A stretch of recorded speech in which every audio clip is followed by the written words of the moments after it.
குவைத்தின் இன்றைய முக்கிய செய்திகள். குவைத் தீ விபத்தில் உயிரிழந்த நபர்களின் குடும்பங்களுக்கு குவைத் அரசு மகிழ்ச்சி அறிவிப்பு வெளியிட்டிருக்கு. இந்த செய்தியை பற்றி பார்க்க போகிறோம். அடுத்த குவைத் விமான நிலையத்தில் ஒரு வெளிநாட்டு பயணி மரணம். அடுத்த குவைத்தில் போலியான தயாரிப்புகள் அதிரடி பறிமுதல்.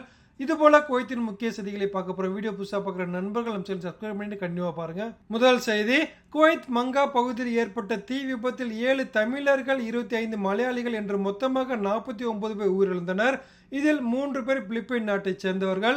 இந்த தீ விபத்து சம்பவத்தில் இறந்தவர்களின் குடும்பங்களுக்கு நிதி உதவியாக $15,000, அதாவது இந்திய மதிப்பில் சுமார் 13,50,000 ரூபாய் குவைத் அரசு வழங்க முடிவு செய்துள்ளதாக குவைத் அரபு நாளிதழ் என்ற செய்தி வெளியிட்டுள்ளது.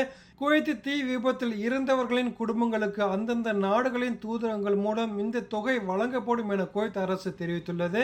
அடுத்த செய்தி, குவைத் விமான நிலையத்தில் ஒரு பாகிஸ்தான் பயணி திடீரென மயங்கி விழுந்து இருந்ததாக செய்திகள் வெளியாகியுள்ளது.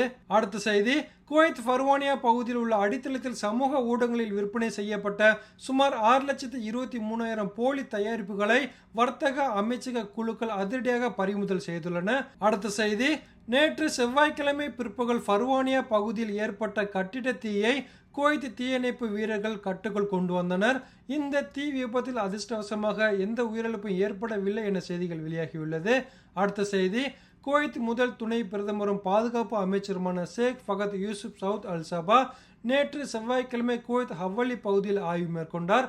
இவர் குவைத் சட்டத்தை மீறி கட்டப்பட்ட அனைத்து குடியிருப்புகளையும் பார்வையிட்டார்.